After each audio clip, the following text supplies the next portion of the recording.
Bonjour à tous, c'est un plaisir. À ce que j'ai compris, on a mis la personne la plus jeune pour pouvoir vous animer, vous empêcher de dormir pendant cette phase de digestion.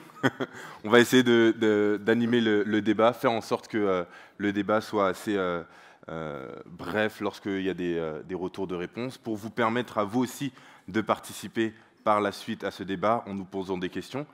Lors de ce panel, le sujet qui nous a été donné, c'est bâtir sur nos communs le potentiel de l'innovation entrepreneuriale, de la société civile et du dialogue des territoires. Pour cette question, du coup, je vais donner la parole à chacun des invités de ce panel qui ont déjà été présentés, mais qu'on peut représenter. Aladji Ali Bangoura, donc, qui est le fondateur de la DAN. On a aussi Peter Ben-Hurt Neiko, qui est le PDG et cofondateur de Mandoulis Energy. Et on a Calvin Sorez, qui est président du Parlement francophone bruxellois. Très bien, sans plus tarder. Bonjour à toutes et à tous.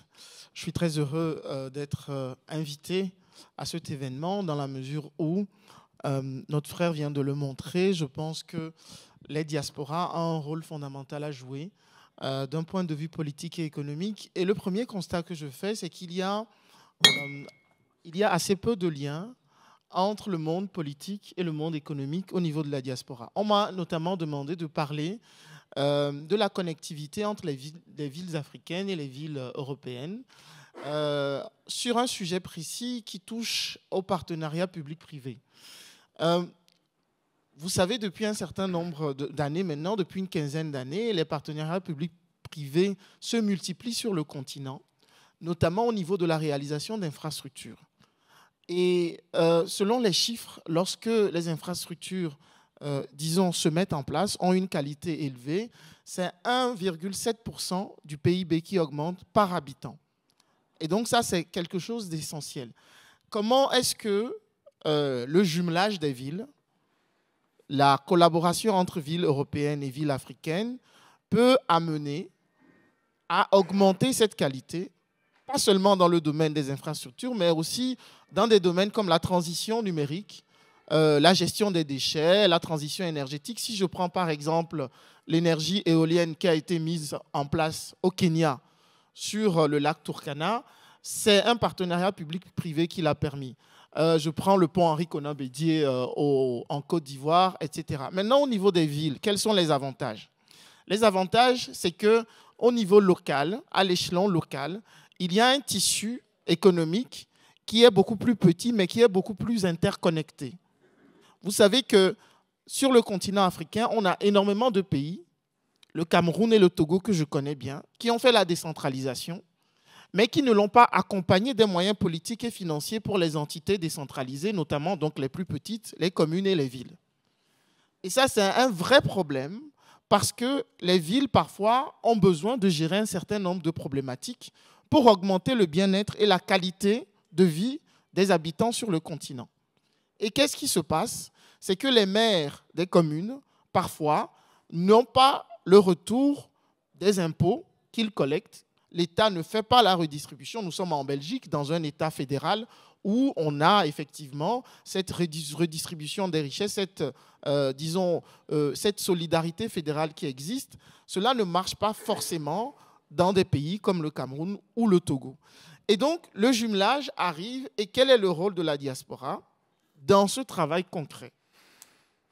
Les villes, lorsqu'elles sont interconnectées, je prends Bruxelles et Kinshasa, je peux prendre d'autres endroits. La commune, ma commune, Agansorun, ici, est jumelée avec la commune de Roussatira au Rwanda. Les villes connaissent très bien le tissu socio-économique et donc se déportent sur le continent africain à travers ces liens qui grandissent avec le temps et amènent sur le terrain un certain nombre d'opérateurs économiques. Ces opérateurs économiques bénéficient de quelque chose, c'est-à-dire le lien politique qui existe entre les villes leur bénéficie dans la mesure où ils n'ont plus besoin de travailler sur le terrain pour connaître la culture politique, pour connaître toutes les difficultés qui existent. Puisqu'avec le temps, lorsqu'il y a des échanges, par exemple, entre des techniciens de Bruxelles et de Kinshasa, les techniciens de Bruxelles connaissent le terrain et permettent aux entreprises de gagner du temps. à travers la mise en place de ces partenariats publics-privés. Ce qui permet effectivement de gagner du temps, d'aller beaucoup plus vite dans la mise en place de projets qui permettent aux populations de voir leur bien-être augmenter. La deuxième chose, en termes d'avantages, c'est qu'aujourd'hui, et je fais le lien, j'ai parlé du manque de ressources, en fait, on a des déficits budgétaires qui sont de plus en plus grands, que ce soit pour les villes, que ce soit pour les pays. Et donc, le privé apporte non seulement une expertise, mais aussi des fonds qui permettent aux villes et aux entités décentralisées de pouvoir travailler, de pouvoir mettre en place des choses. Mais il y a des revers, on le sait, par rapport aux partenariats publics-privés. Il y a parfois des coûts qui peuvent exploser. Il y a aussi la prise en charge de la structure qui est mise en place après que le partenariat public-privé soit terminé. C'est-à-dire que l'entité publique doit pouvoir continuer à entretenir l'infrastructure, par exemple, qui a été mise en place. Et parfois, c'est compliqué. Je donne un exemple concret. J'ai créé une ONG avec des amis américains, belges, algériens, etc. On l'a fait à l'université. Et on a travaillé avec des communautés locales, notamment à travers la prise en charge de jeunes filles abandonnées dans la rue. Mais on a construit un centre de réinsertion. Et dans la communauté locale, il y avait le problème de l'eau. Vivaquois a lancé ici, en Belgique, un concours pour pouvoir investir dans la mise en place de solutions destinées à apporter de l'eau potable aux communautés locales. Ce que nous avons fait en remportant ce concours, c'est que nous sommes allés dans cette communauté locale, nous l'avons mis en place, mais nous avons associé les populations. Et ça, parfois, c'est quelque chose qui manque dans les partenariats publics-privés, c'est-à-dire l'association des populations au projet qui est mis en place. Parce que si vous voulez qu'il y ait une suite, c'est-à-dire l'entretien de l'infrastructure, une auto-organisation des populations par elles-mêmes, il faut aussi qu'elles puissent adhérer au projet qui est mené. Et ce que nous avons fait, c'est qu'il y a un château d'eau, comme on appelle ça là-bas, qui a été mis en place. En suscitant l'adhésion dès le départ, on les a impliqués dans la mise en place du projet. Ils se sont auto-organisés pour savoir comment entretenir le château d'eau, même lorsque le partenariat s'arrête. Et donc, les communautés locales se sont organisées à cet effet. Cela veut dire quoi? Cela veut dire concrètement que si dans une ville, vous n'investissez pas dans l'humain, dans les universités, auprès des citoyennes, des citoyens, les universités qui acquièrent des compétences lorsqu'elles sont incluses en termes de recherche dans le projet que vous menez, les citoyennes et les citoyens également, ils ne se sentent pas appartenir au projet. Et donc, en étant enseignant, je sais très bien que lorsqu'on amène les élèves à participer à l'élaboration de la règle, ils la suivent d'autant plus facilement. C'est exactement la même chose. Et donc, ce à quoi nous, diaspora, nous devons faire attention, et je termine par là, je sors par là, c'est de dire ceci. Nous sommes une force politique, nous devenons une force politique. Nous devons nous organiser pour que les jumelages ne soient pas seulement des jumelages de façade, pour que les jumelages ne soient pas seulement des jumelages où on attend que quelque chose vienne de l'Europe, mais que sur le plan économique, ce soit un partenariat gagnant-gagnant, mais surtout un partenariat inclusif dans lequel nous servons de pont, mais de ponts qui ont un impact politique fort. Et pour cela, il n'y a pas de secret. Nous devons créer des réseaux entre nous politiques, en lien avec les opérateurs économiques des diasporas, pour pouvoir faire le contrepoids aussi dans des partenariats publics-privés ou dans des partenariats sur le continent qui ne respecteraient pas les cultures sur le terrain. Voilà, je m'arrête là et je répondrai aux questions. Merci. Merci beaucoup. Peter, cool. La question en anglais, si possible. That was just to be coming on the subject of we build together the common building of the potential of entrepreneurial innovation and the civil society and the dialogue of the territory. Like your thought on the question, and after that we're going to build on it. Awesome. Thank you very much. Merci beaucoup à tous. I will speak in English. Now, since we've just had lunch and we've all had coffee, I'll use my little prop here. This is a packet of coffee It's 80% Arabica, 20% Robusta coffee from Uganda, where I'm from. And coffee is something that's really interesting.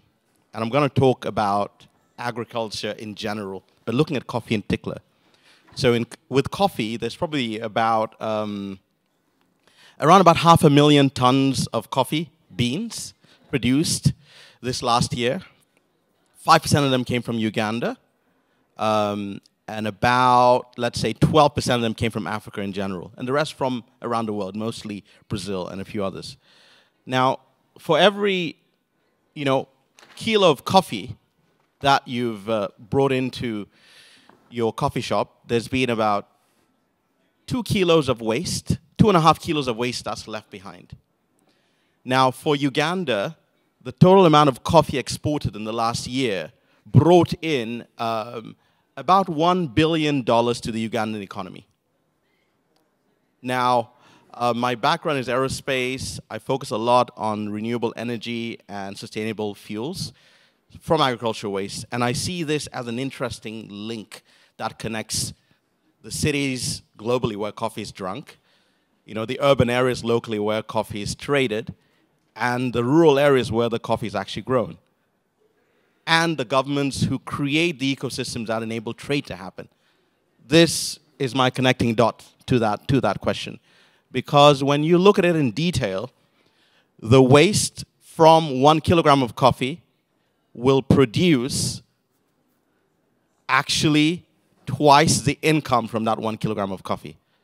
So Uganda, if the total waste from coffee in Uganda was upcycled to green hydrogen, bioenergy, biofertilizer, biogenic CO2, all products which are used within the Ugandan economy and usually imported, you would have had about a $2 billion inflow into the economy from the upcycling of Uganda's waste coffee. And using technology already available in country, but it's just a case of focus, right? So if you think about it, that would be 2 billion extra out of a 13 billion budget, 2 billion extra out of a 45 billion GDP per capita. And when you look across the African continent, about 500 million tons of waste each year. That's, with those similar numbers, you realize that you'd easily, hit up to an additional $1 trillion to the African economy just by upcycling existing waste already identified from data I got from the different Ministry of Agriculture across the continent. And this is what makes it really, really interesting, because you find you can connect all of these dots and you can get the local community involved, because their input is that waste. That waste has a lot of value. Their waste has a $1 trillion value. If they put that $1 trillion in, the private sector can match it and the governments can match it as well, and very quickly you can double the GDP per capita of the continent. So I see the circular economy, the upcycling of waste, as a great leveler that will basically help us realize a more positive, a more inclusive, and a more carbon-friendly economy. Okay. Especially by 2026, again, the cities out here will push us to having the start of the EU border tax on carbon. Yeah, on carbon. And that will affect everyone down the line. So the sooner we think about that complete cycle, the better. Okay, great. Okay, Alhaji, you only have 1 minute because you already talked 10 minutes. So we only give you 1 minute to tell us a little bit about this subject. Well, could you repeat the question? Oh, you know what? We're going to go to the next question. We're going to deep dive in it. So it will be more about the place of entrepreneur. Now that we have like a good talk on human capital, the fact like we have people, we have to involve the local people into this transition, into this upcycling, and into the circular economy.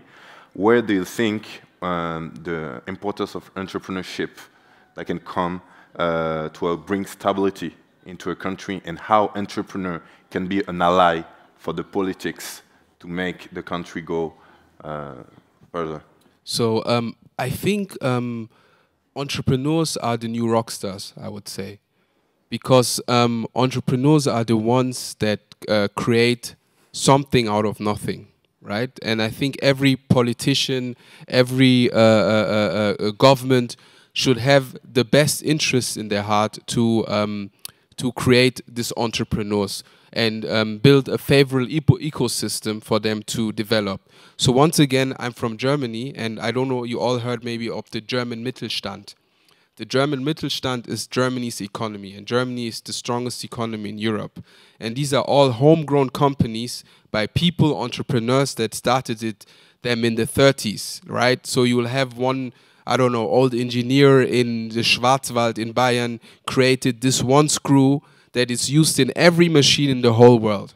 And what Germany did is created a favorable ecosystem for them to develop. And it's the same thing we should do in Africa.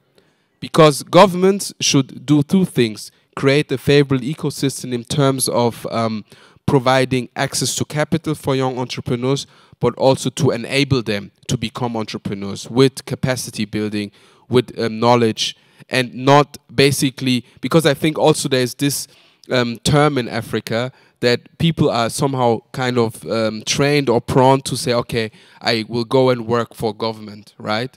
But openly speaking, government doesn't make you money, right? And we all, at the end of the day, people need to be fed. And they can be fed through entrepreneurs. Because if one entrepreneur creates a company where he can hire 5, 10, like our brother from Uganda here, I'm sure he's hired a tremendous amount of people. This is what will push our economies further.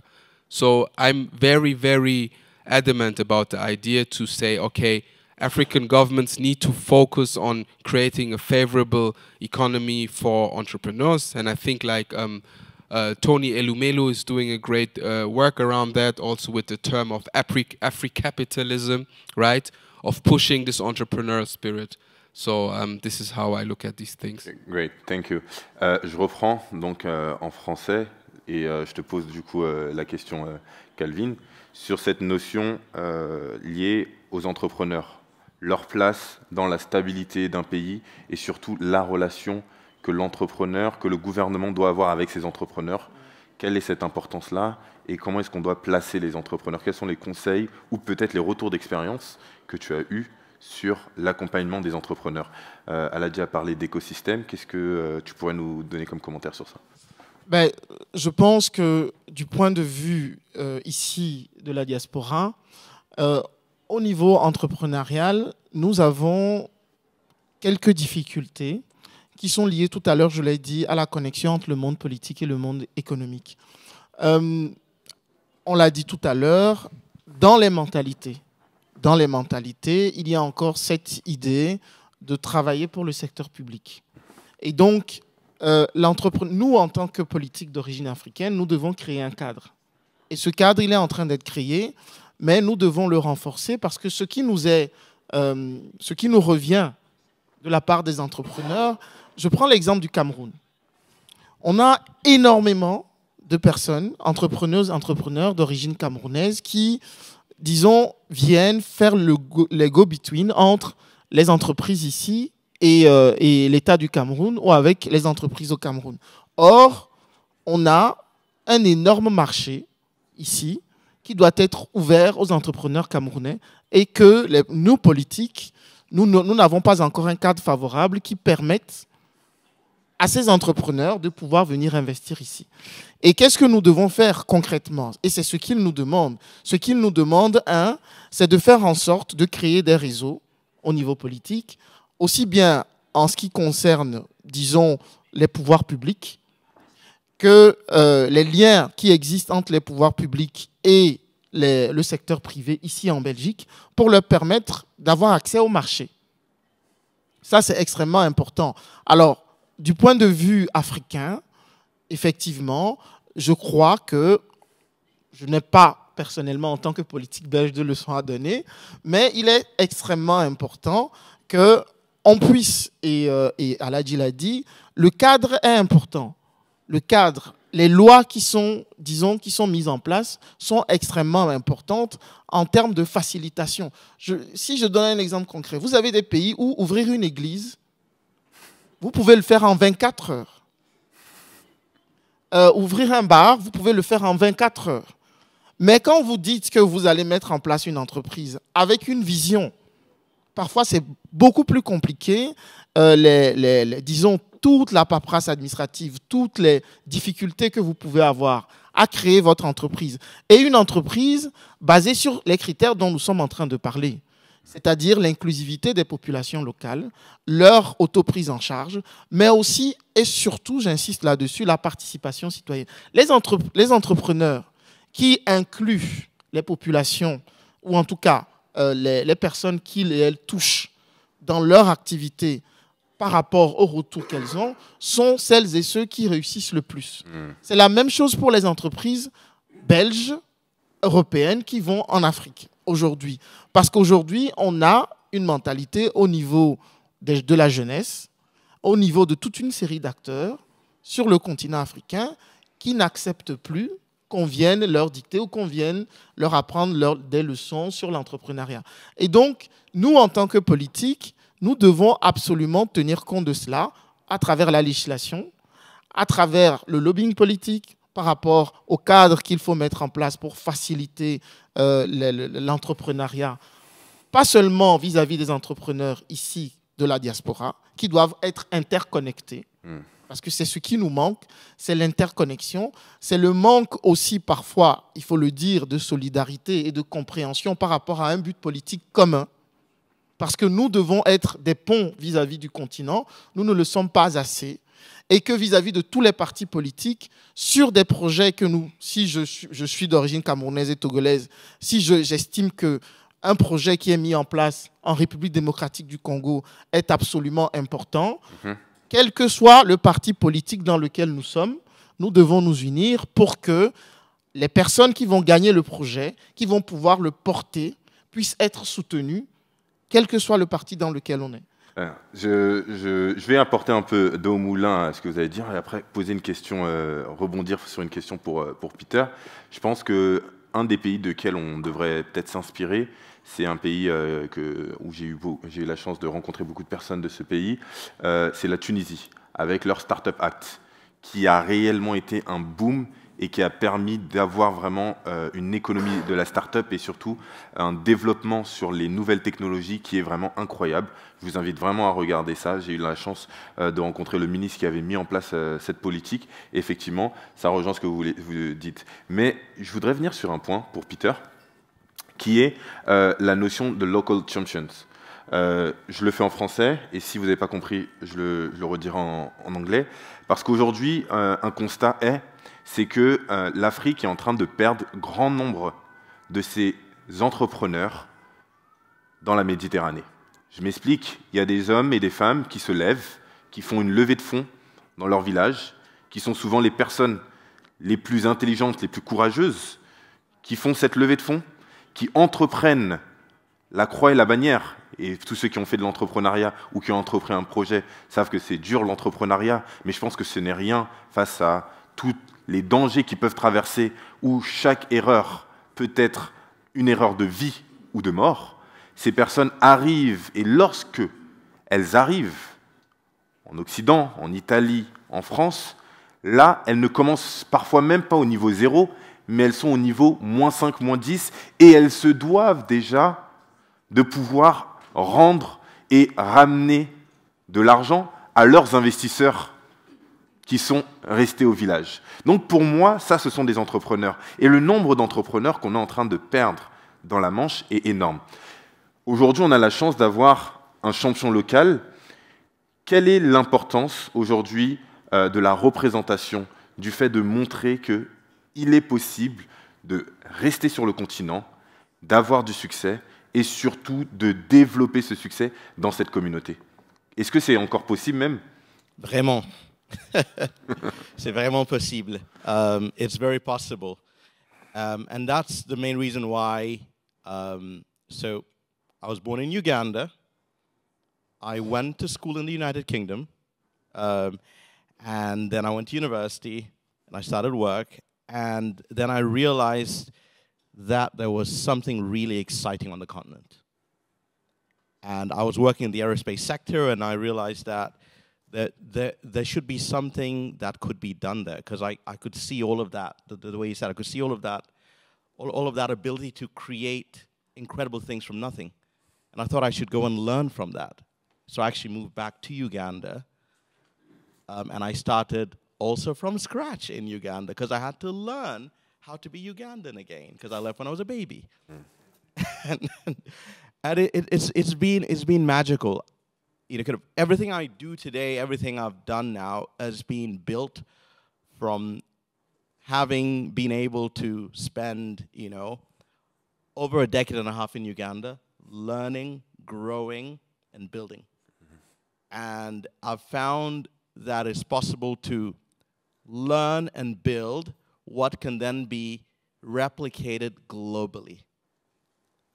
So there is so much out there that one can learn from, that one can grow with, and it's just a case of kind of focusing the light on it.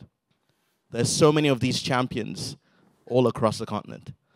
I now work not just in Uganda, but in more than half a dozen countries across Africa. I'm at the moment in the process of reinvesting outside of Africa, Europe and Asia, all from a base in Uganda. But that's because I've learned from others who've done the same.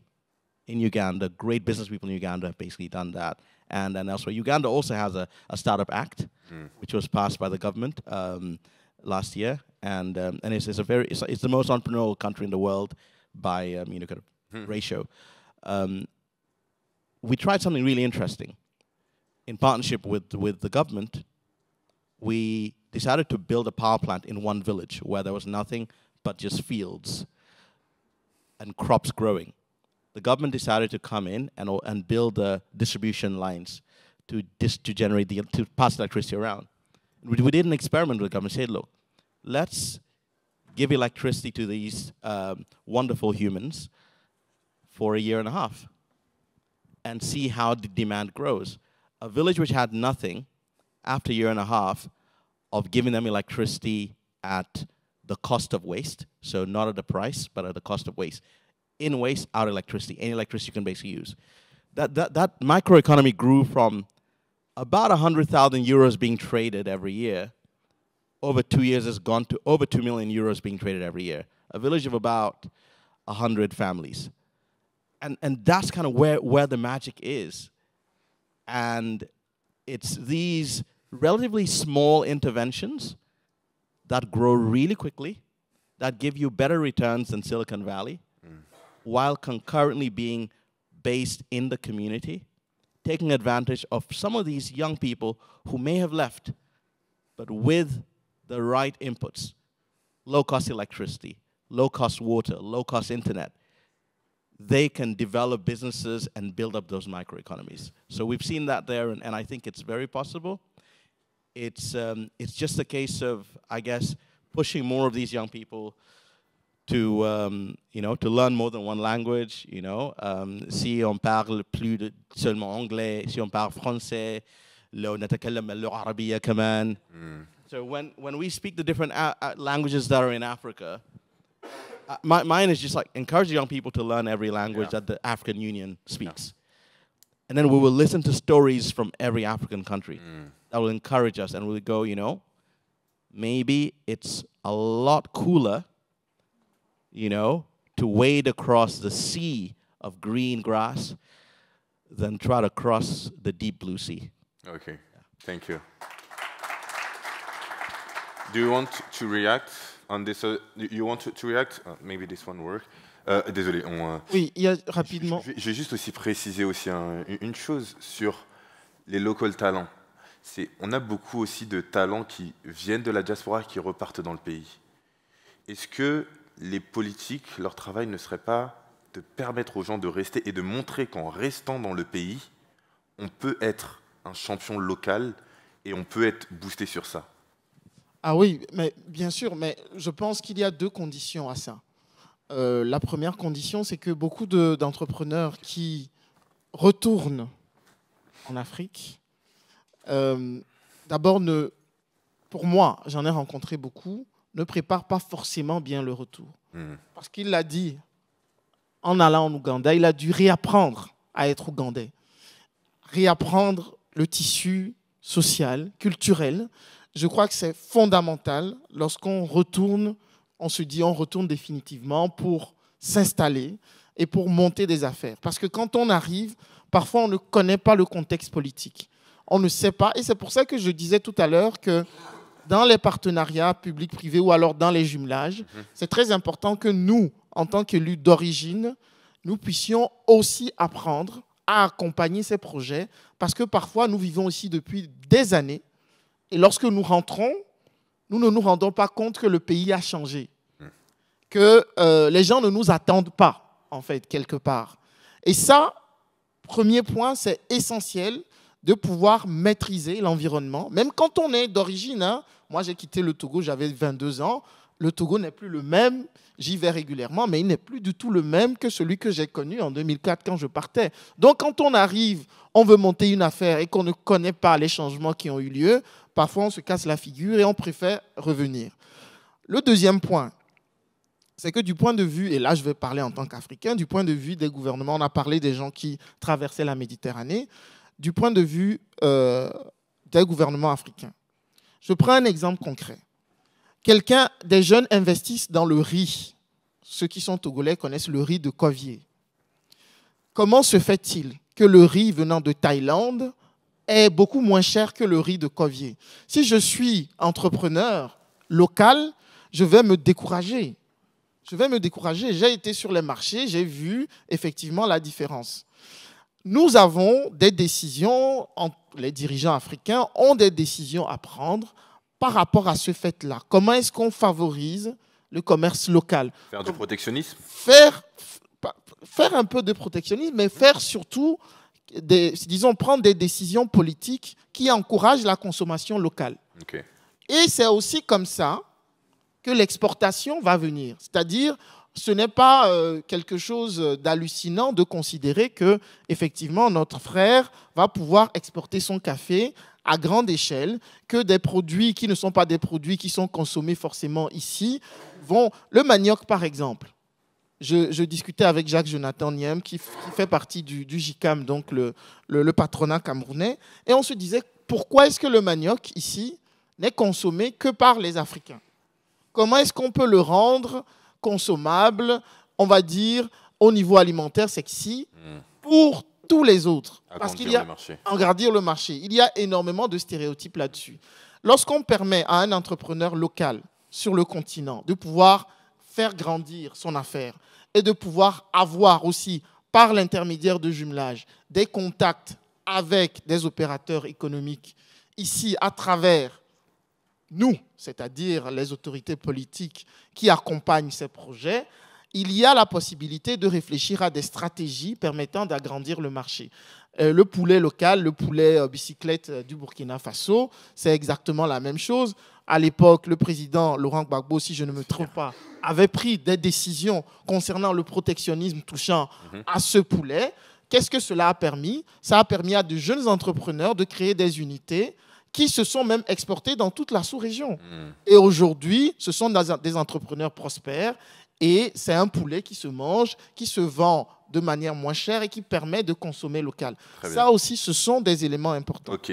Une question pour Aladji, parce que tu es entrepreneur et on sait que l'un des gros problèmes, il y a le cadre juridique, politique, mais l'un des gros soucis des entrepreneurs, c'est aller chercher des capitaux. Et souvent, en Afrique, on a l'impression que sur le continent même, on ne peut pas trouver de capitaux. Qu'est-ce que toi, peux-tu nous partager un peu ton expérience sur la recherche de capitaux et surtout, peut-être donner des conseils à tous ces hommes qui ont de l'influence, de savoir comment orienter sur ce sujet-là? Yeah, so obviously in my previous life, I used to do investor relation fundraising for impact funds. And one thing that always struck us was that a big part of the fund investments, like in VC funds, in PE funds, came from Europe. And they came often from institutional investors, like insurances and endowments. And all of them, and we have the similar things in Africa, right? So obviously there's a pension plan for Ghanaian administration where money goes into their pension and it's managed by their money managers, and it's capital which is sitting in Africa, but it's not being invested in Africa, it's being invested abroad. And this is all capital which is on the continent, which can be allocated to entrepreneurs through VC funds, through PE funds. And this is like the biggest challenge we have, that we don't believe in ourselves, in our entrepreneurs. And then alluding to that, we also have very wealthy people on the continent, right? We have wealthy people that made money and they invest their money abroad. But they don't invest them. I mean, I don't want to like make it general, because it has changed over the years. It used to be a big problem, but now it's getting more that they invest into local entrepreneurs, right? So there is capital actually on the continent which can be invested through local entrepreneurs, local wealthy people. And last but not least, it's also important for us to create like favorable frameworks for outside investors to come and invest, legal frameworks that will support the investment. Because one challenge as an investor you have today, if you go to Africa and want to invest into a company, where was the company domiciled? What will happen if the company goes burst? It's normal that things don't work. It's normal, it happens. But I just need a structure, a framework where I can repatriate my money, or at least parts of it. And nowadays, we don't have a legal framework where external investors can come. Even startups on the continent, like successful startups, the Flutterwaves and Paystacks of this world, they all are incorporated often in the US, in Delaware or wherever, because this is where external investors can invest and have a aligned tax incentive. So these are all frameworks that need to be implemented by the government. So there's just a lot of work to be done by the governments to really enable capital to come to the continent. And one last word I want to also allude to my brother here, which is, I think, very important, the protectionism. Protectionism is nothing bad, right? We all know, like, I don't know if we all know, but you all know how Dangote became Dangote today, right? Because of somehow protectionist measures through the government, of him being the only one to import cement, right? So he could build a cement plant. Now he's gone to doing a refinery. So I think this is something Africans should really think about. How can we protect our industries, right? Can we develop local content? Can we develop local industries to evolve, like rice? And also to the fact you spoke about cassava.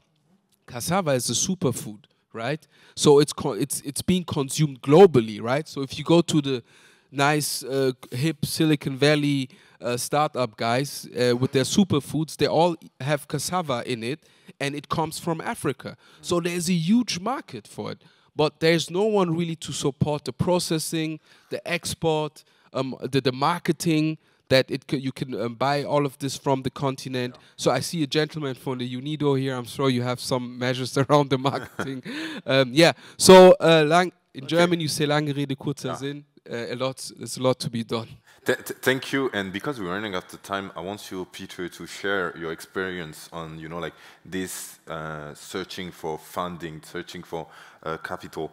And we will finish on this one and maybe take one or two questions, because like you see, we're running out of time. Tell us. Thank you very much. So indeed, it is true that there is a significant amount of capital on the continent of Africa. Social security funds, high net worth individuals, but also there's a lot of capital in business models. So we've gone along the approach of building business models that are integrated with the local community, building business models that are integrated to global Fortune 500s, kind of companies, and that's embedded into their supply chains. So if a startup, because we were a startup, if a startup is able to make sure it's it's producing either products or services that feed into the global economy, they can get forward payment for what they're doing. So that's, forward sales has been our biggest investors. So our biggest investor has been creating a business model on the continent that allows us to forward sell fertilizer, forward sell electricity. Electricity is very interesting because globally, everyone's investing in data, artificial intelligence, machine learning, blockchain, but all that needs a lot of computing and a lot of electricity. On the African continent, you have so much very, very affordable, clean energy. And so you're able to actually forward sell that. And suddenly, you've got this interesting case where you're subsidizing delivering a service to your local people, water and electricity and so on, by selling the same product to a large global entity. So that's been what's been really interesting for us. Yeah. Not so much traditional fundraising, but alternative fundraising. Okay. And that's something I learned by working in a place in Kampala called Chikubo. I worked in like the little market deep in Kampala when I moved back from the UK, and I learned how the business people there, just like our host at the BC said earlier, Mandela said, it's impossible until you've actually done it. Yeah, so going into there, and I learned so much from business people in Africa who had no MBA, no high school diploma, but they understood the economy, they understood money, they understood humanity and emotions. And when you kind of go back to those basics, environment, people, money, ecosystem, there's so much that can be done. And when you add whatever you've learned in business school to that, it just makes it a lot more interesting. And on the rice side, we realized with rice, even if there was no protectionism, because there's already a protectionism inbuilt in the local knowledge. And when someone who's doing rice knows that the waste from their rice can be valued twice as much as the actual rice, they can play with that knowledge and make sure their own rice is below the Thailand rice. Okay, thank you very much for your share. On peut les applaudir. Alors, est-ce qu'il y a des questions? Bon, vu qu'il y a 3 questions, on va prendre les 3 en même temps et ils y répondront. Très bien, tiens. Merci. Du coup, on va commencer par le monsieur et ensuite essayer d'être bref, straight to the point, et comme ça, ils pourront y répondre.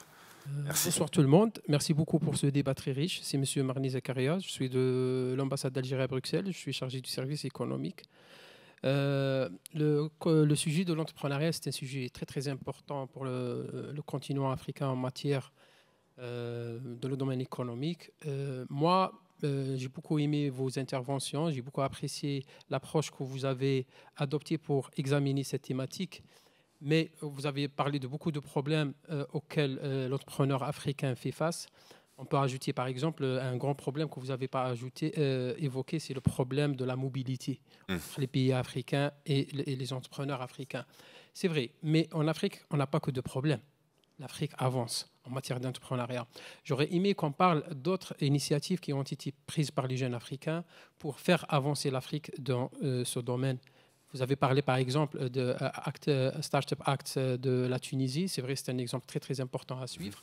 Mais aujourd'hui, je vous assure que l'Afrique est en train de vivre une dynamique en matière d'entrepreneuriat très très importante. Je ne sais pas si vous êtes au courant ou pas que pour la dernière année, on a organisé pour la 2e fois la conférence africaine des startups. Qui était African Startup Conference. Moi, je suis parmi les fondateurs de cette conférence à Alger qui a réuni des milliers d'entrepreneurs africains. Et lors de cette conférence, vous pouvez voir le potentiel dont dispose le continent africain. Vous avez évoqué ces problèmes. Je pense que les gouvernements en Afrique sont conscients des problèmes auxquels fait face le jeune africain. Et il y a un grand travail qui est en train de se faire à l'initiative de l'Algérie en coordination avec l'Union africaine pour résoudre ou prendre en charge toutes ces problématiques. Vous avez parlé par exemple de problèmes de financement. Actuellement, avec la Banque africaine de développement, on travaille sur la création d'un fonds des fonds qui sera dédié au financement des startups en Afrique. Et on travaille sur le partage d'expériences en matière Act Startup. Pour la première fois, et je pense même que c'est une expérience unique de le monde, il y a eu un accord entre l'Algérie et la Tunisie pour la reconnaissance mutuelle des labels. Un jeune Tunisien aujourd'hui, c'est le label de start-up dans son pays, il est reconnu directement en Algérie comme un start-up, il peut commencer à investir. Donc, il y a franchement beaucoup de choses qui sont en train de se faire et je pense qu'on doit beaucoup plus mettre en lumière ces avancées pour garder nos talents chez nous en Afrique parce que nous avons un grand problème de fuite de cerveau. Et le rôle de la diaspora, vous, les jeunes Africains, que vous êtes à l'extérieur, je pense que c'est le moment où jouez votre rôle pour faire avancer ce domaine en Afrique. Très bien, merci beaucoup. On va aller au monsieur Aubéret. On essaye de... Ici, pour essayer de garder le temps.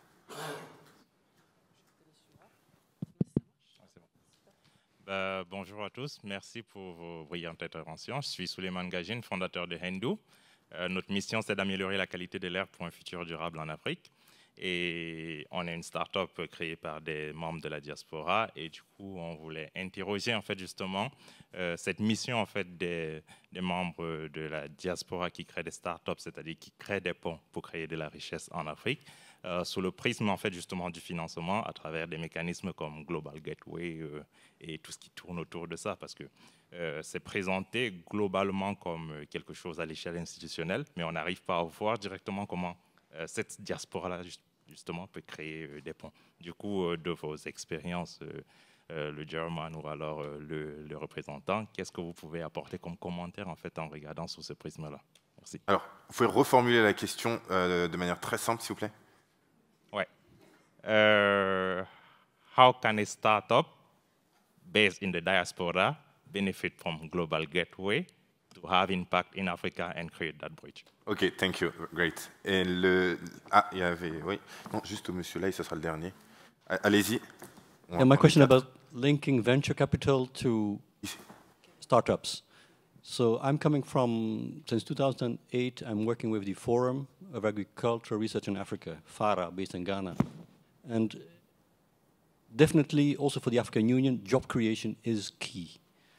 Also for the European Union, I think job creation and supporting startups is key. But the problem with donors, and especially the European Commission, INTPA, is that the type of tickets they have is far too high. It's like 1 million euros. So you can never leverage it with your own capital.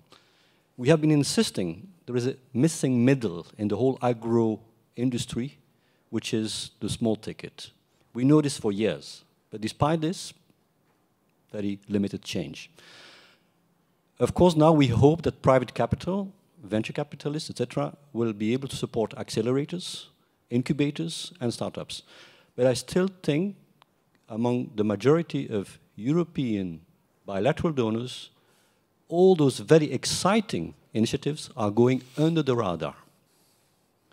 I have been witnessing an incredibly vibrant African diaspora food processing community in Belgium. They are processing mangoes, they are processing baobab juice, they are processing karité nuts, they have a market.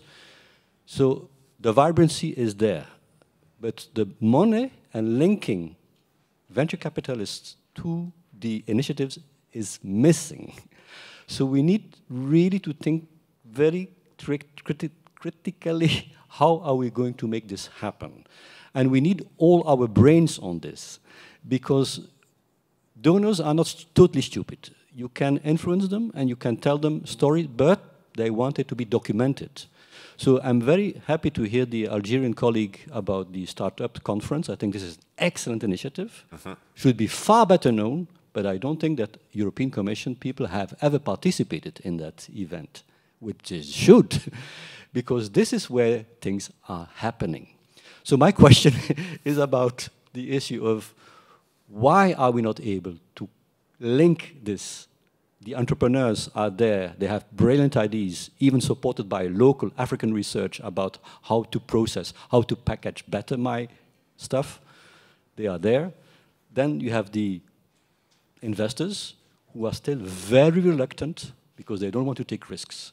And then you have the PPP these days, which says we should have public-private partnership where blending could de-risk the financing. But even there, when you critically review blending mechanism, not so successful. Thank you very much. And the last question, and after that, you will choose the one you want to answer. Yeah, can you go? Asad Beg, working in the European External Action Service. It's a comment and a suggestion. I mean, if we look at the streets of Europe, Europe is diverse. We have different races, ethnicities, backgrounds, religions, and so on. But I mean, we're here in Brussels now for this conference, but if you look at the EU institutions and the ecosystem, it's the hashtag Brussels so white. I've been in the institutions for 30 years before you guys were born, and there should be more ladies up there as well. This is a comment. She should be there, but unfortunately. But I think what I would say is the diaspora. I mean, you are the bridge. You are European Africans or African Europeans. We need more people as in the European Commission, in the European Parliament, in the Council, in the diplomatic service. There's a whole ecosystem of think tanks, of media, of political parties, of businesses, but we are not represented. So I think this is a challenge out there, and it's great stuff that you're doing, Al-Haji Ali, but we need more of this. So my plug is for the EU institutions. Apply for traineeships, apply for being an assistant of an MEP, apply to become a contract agent, temporary agent, framework contractor, and a fonctionnaire, because only once you're inside the system can we then have a voice. Okay, thank you very much. We have 1 minute. So you have to be short. You're an entrepreneur, you know the pitch. Yep. So you have to do it like a pitch. So to allude to the first question, you can come to our career fair and have a stand there. The European Central Bank is there. They have a stand, because you cannot wait for talent to come and meet you, especially black talent, because due to things we face, we don't believe that we can be there, and we don't see no role models. So you have to come and meet us. You have to reach out to us. To allude to the one question in regards to financing for entrepreneurs, I think one thing we all have to understand a bit better is the type of financing. What as returns are venture capitalists looking for, right? 10x, 50x in very short time, right? And debt financing, right? So I think that's something an entrepreneur should also take time to understand, because it alludes to what our brother here said, that there are other ways of financing your business, especially with forward sales, right? And the global gateway aspect. 10 seconds. Yeah, the global gateway aspect, it's 150 billion, it's so far up. Till it comes down to you, there's nothing left, because it goes through all of the institution to cover all of their cost. That's the things people don't speak about. Okay, thanks. Peter, a quick... Wonderful. Coming down to the missing middle, agriculture. So if it's tech, if it's digital technology, VCs will invest in it. If it's hardware processing, which is what's needed, they skirt around it. But what I realized was there is a market there, and the good work at the EU has actually led to something. 2026, we're going to have the carbon tax. You're going to have a lot, it's going to really grow the carbon markets. The carbon markets are an interesting place where you can get that missing middle. It's already happening. There's, you know, well over 10 billion euros a year now going through the forward sales market just for removals only, even more for offsets. And projects can sell that to actually make that happen, and I see that as an opportunity. In terms of institutions, 20 seconds. One institution that's done a really good job that it's worth kind of studying is the World Economic Forum. They've done an incredible job, and it's worth studying how they've done it. Yep, awesome. Calvin, tu as le mot de la fin. 1 minute vraiment. Puisque mes deux frères ont déjà répondu aux questions, je vais vous répondre. Je suis allé vite, mais j'ai dit l'Afrique n'attend pas la diaspora. Il y a énormément d'initiatives qui sont en train d'être mises en œuvre.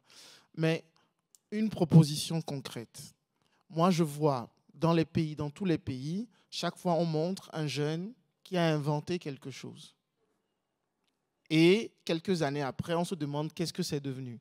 Par exemple, récemment au Togo, je voyais que la première ministre, a reçu un jeune qui a créé de ses propres mains un prototype de voiture, qui roulait même sur les routes. Mais qu'est-ce qu'on en fait? Et donc moi, personnellement, je pense qu'il faut créer ici des plateformes qui mettent en valeur les inventions. Et donc moi, je rêve de mettre en place un salon des innovations, des inventions en Afrique, pas ici, en Afrique ici. Okay. Deuxième chose pour terminer rapidement, je suis tout à fait d'accord.